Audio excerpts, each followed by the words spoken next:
Hello friends, I'm Nishant sir again.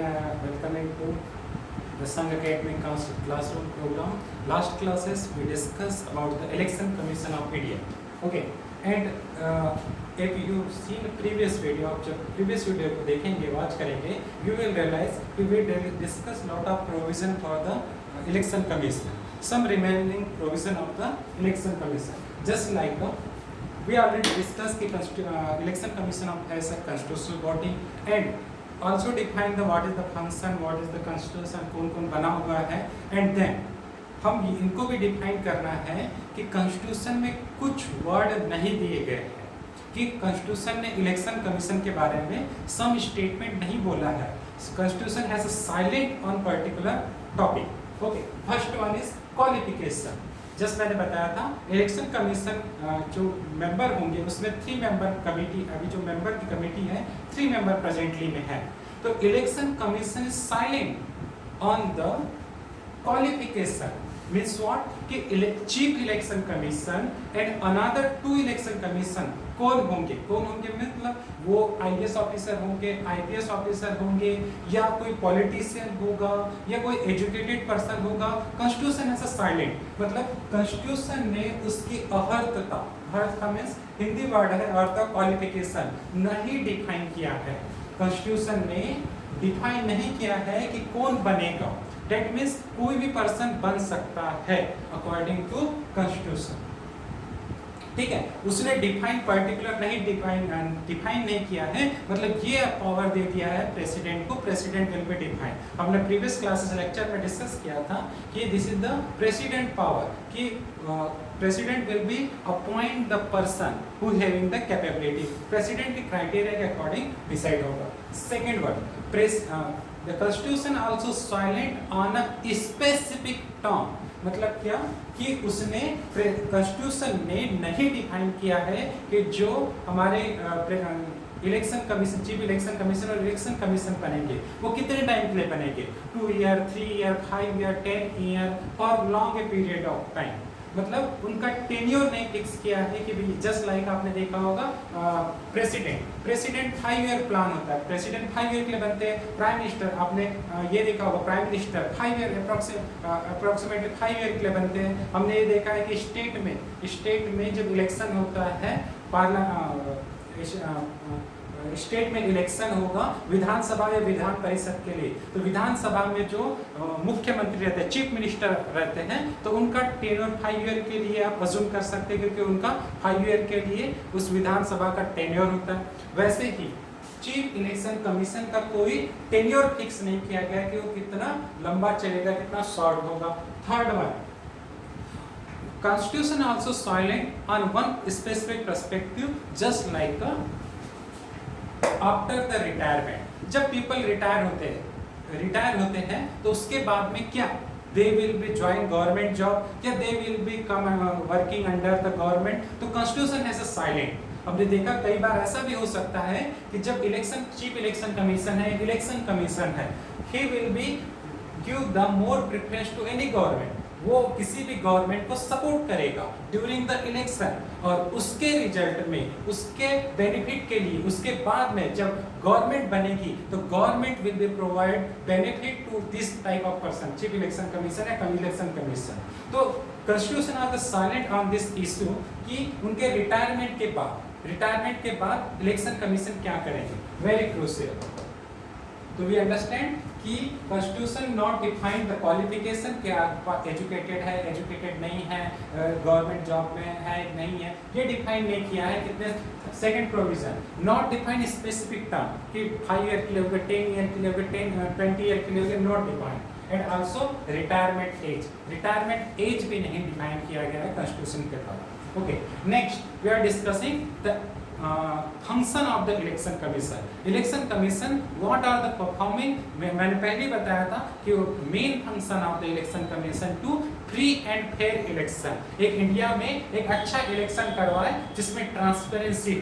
तो उसके लिए उसके अनदर वर्क देखते हैं. First is electoral constituency. Firstly is electoral constituency means what. हमने देखा होगा कि जब लोकसभा का election, that means the parliamentary election में लोकसभा राज्यसभा, लोकसभा का इलेक्शन होता है जिसको हम लोग नॉर्मली प्राइम मिनिस्टर का इलेक्शन बोलते हैं, या एमपी जिसको मेंबर ऑफ पार्लियामेंट बोला जाता है, जिसको दूसरे वर्ड में सांसद बोला जाता है। तो जब एमपी सांसद का इलेक्शन होगा इंडिया में तो उसके लिए कंस्टिट्यूएंसी बनेगी, मतलब एक एरिया डिफाइन होगा पूरे इंडिया में जो जितने भी डिस्ट्रिक्ट होंगे।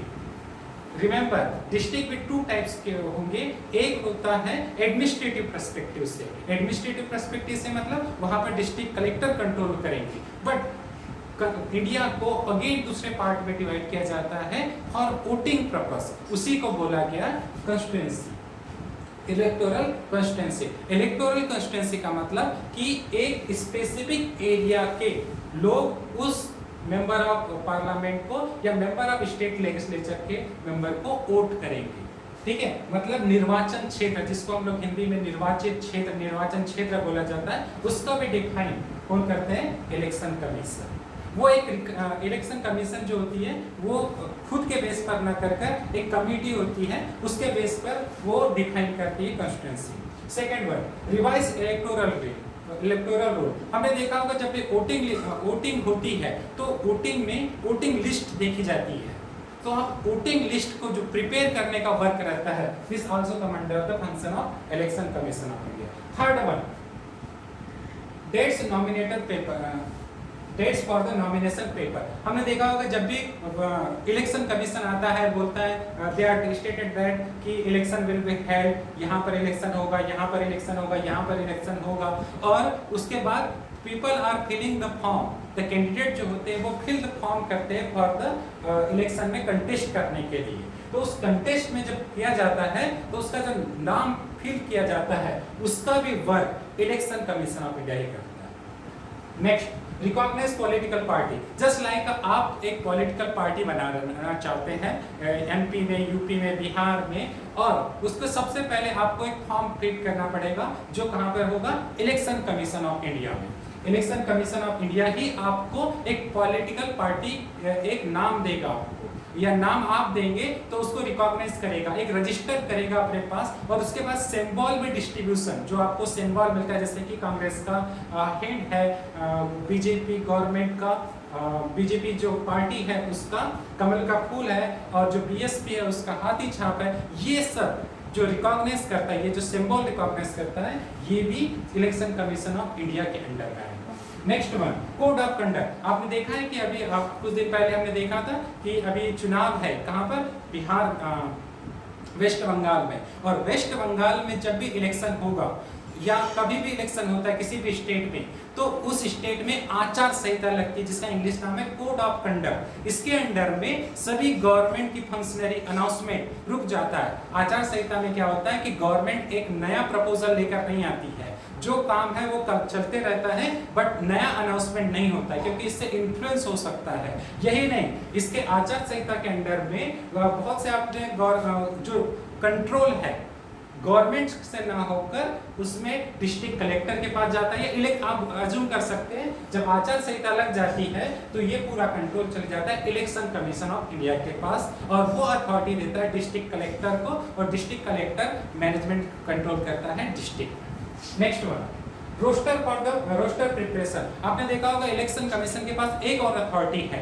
आपने DD1 जो गवर्नमेंट के न्यूज चैनल है उसमें देखा होगा जो पॉलिटिकल पार्टीज होती है उनका एक एडवर्टाइजमेंट आता है, ठीक है। तो this also defined by the election commission of India कि कौन से पार्टी का, कौन से पॉलिटिकल पार्टी का कितने समय तक के आपका एडवर्टाइजमेंट आएगा, टीवी पर, रेडियो पर और अनदर मीडियम में। नेक्स्ट वन हमने देखा कि कभी कभी जो मेंबर ऑफ पार्लियामेंट लोकसभा में, या मेंबर ऑफ पार्लियामेंट राज्यसभा में, या MLA member of legislative assembly के, जिसको हम विधायक बोलते हैं, ये कभी कभी गलत काम करते हैं या अपना एफिडेविट गलत भर देते हैं, या कुछ गलत तरीके से इलेक्शन लड़ते हैं। तो इलेक्शन कमीशन जो होता है टाइम टू टाइम प्रेसिडेंट, हमारे इंडिया के प्रेसिडेंट को, एंड स्टेट में अगर स्टेट का लेजिस्लेचर में प्रॉब्लम चल रही, कोई विधायक गड़बड़ कर रहा है, तो गवर्नर को सजेशन देते हैं कि इसको डिस्क्वालिफिकेशन करना चाहिए, या प्रेसिडेंट या गवर्नर के पूछने पर ये अपना सजेशन देते हैं कि ये मेंबर ने वायलेशन ऑफ दिस प्रोविजन किया है, तो इसको डिस्क्वालिफिकेशन करना चाहिए, मतलब इसको निष्कासित कर देना चाहिए, ऐसे मेंबर को हटा देना चाहिए। तो ऑल दिस कंडीशन, ये जो ऑल फंक्शन है, ये हमारा इलेक्शन कमीशन ऑफ इंडिया की रिस्पॉन्सिबिलिटी है। यही नहीं, जो जब इलेक्शन कमीशन को बार बार क्या होता है, इलेक्शन कमीशन के पास मोर अमाउंट में स्टाफ नहीं होता, स्टाफ मतलब उसके पास वर्कर्स नहीं होते, एम्प्लॉयज नहीं होते हैं। तो जब एम्प्लॉय इलेक्शन होता है तो वो स्टेट प्रेसिडेंट से एंड गवर्नर से रिक्वेस्ट करता है कि you will provide the staff और एम्प्लॉय टू मी। तो याद रखिए, जो इलेक्शन कमीशन होता है उसके पास पूरे इंडिया में ज्यादा एम्प्लॉय नहीं होते, तो इलेक्शन करवाना है तो उसके लिए उसको प्रेसिडेंट एंड गवर्नर से हेल्प की रिक्वायरमेंट होती है। तो all this provision related to election commission of India. इसके अलावा भी हमारे कुछ इंपॉर्टेंट इंफॉर्मेशन है जो हमने देखा है कि छोटे छोटे स्टेट पीएससी, एसएससी या और स्टेट पीएससी और बहुत सारे एग्जामों में आती रहती है। यूपीएससी के लिए तो ये मेन पर्सपेक्टिव है, बट इसके अलावा भी कुछ इंफॉर्मेशन है जो आती है स्टेट पीएससी, जैसे कि Tarkunde committee and Goswami committee.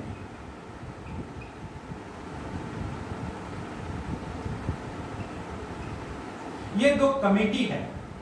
Remember, जब भी पूछेगा कि Tarkunde committee and Goswami committee is related to, या सिंगल में पूछेगा Tarkunde committee and Goswami committee, this also related to election commission of India. ठीक है। नेक्स्ट, कुछ बच्चे लास्ट क्लासेस में मुझसे पूछे कि सर जो इलेक्शन कमीशन ऑफ इंडिया, ये इतना बड़ा कॉन्सेप्ट कि ट्रिपल सीट डबल 3 पार्ट में होगा, 3 इसके मेंबर होंगे, सर इसकी ये जो इसका क्या क्या वर्क होगा, ये डिस्क्वालिफिकेशन, ये सर ये इलेक्शन कमीशन है, ये कॉन्सेप्ट हमने लिए कहाँ से? तो रिमेंबर, बिफोर द इंडिपेंडेंस, हमारे इंडिपेंडेंस के पहले India was controlled by the British colonial. British colony मतलब ब्रिटिश गवर्नमेंट हमको कंट्रोल करता था, इसीलिए हमने जो उनकी प्रोसीजर है इलेक्शन कंडक्ट कराने की, इलेक्शन प्रोसीजर की, इलेक्शन कमीशन की, तो वही वाली प्रोसीजर को हमने अडॉप्ट किया। मींस ब्रिटिश गवर्नमेंट से हमने इलेक्शन की प्रोसीजर लिया। ओके, ठीक है। नेक्स्ट क्वेश्चन आता है, जैसे कि मैंने अभी डिस्कस किया, जो आचार संहिता होती है, आचार संहिता कब लगती है? ठीक है, तो मैंने बताया कि जैसे ही अनाउंसमेंट शुरू हो जाता है, जैसे ही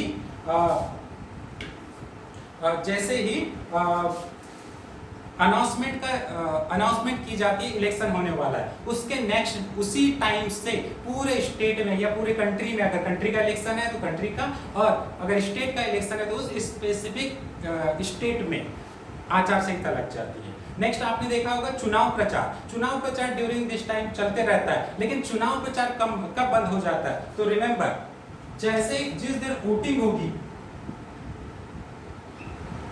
वोटिंग डे के 48 आवर बिफोर,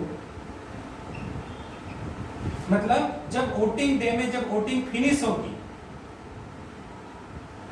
जैसे कि कल इलेक्शन है तो कल वोटिंग का टाइमिंग है 5 o'clock, ठीक है, 5 o'clock कल वोटिंग का टाइमिंग है लास्ट, तो उस 5 o'clock के बिफोर 48 आवर, मतलब आप अज्यूम कर सकते हैं कि जब वोटिंग खत्म होने वाली कल, तो आज भी नहीं, और जो बीता हुआ कल के 5 o'clock तक के जो एडवर्टाइजमेंट है, जो प्रचार है, चुनाव प्रचार, वो खत्म हो जाएगा। रिमेंबर, वोटिंग डे के जो टाइमिंग है, वोटिंग डे का जो लास्ट टाइमिंग है, उसके 48 आवर बिफोर, पहले में।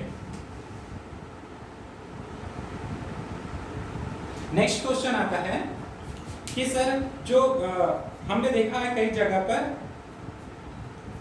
कि ये जो चुनाव प्रचार होता है, चुनाव प्रचार जो होता है, इसमें क्या ये जो एग्जिस्टेंस में आया, तो चुनाव प्रचार का जो एग्जिस्टेंस में जब से प्रचार किया जा रहा है, तो इसमें कोई जो इलेक्शन कमीशन ऑफ इंडिया है, इसमें जब से कॉन्स्टिट्यूशन बना है तब से इतना इफेक्टिव है, या इसको कभी बीच में भी इनकरेज किया गया? तो रिमेंबर, सबसे पहले मैं एक बात बता दूं कि जो first election commission of India है वो सुकुमार सेन थे। ये Sukumar Sen first election commission of India थे।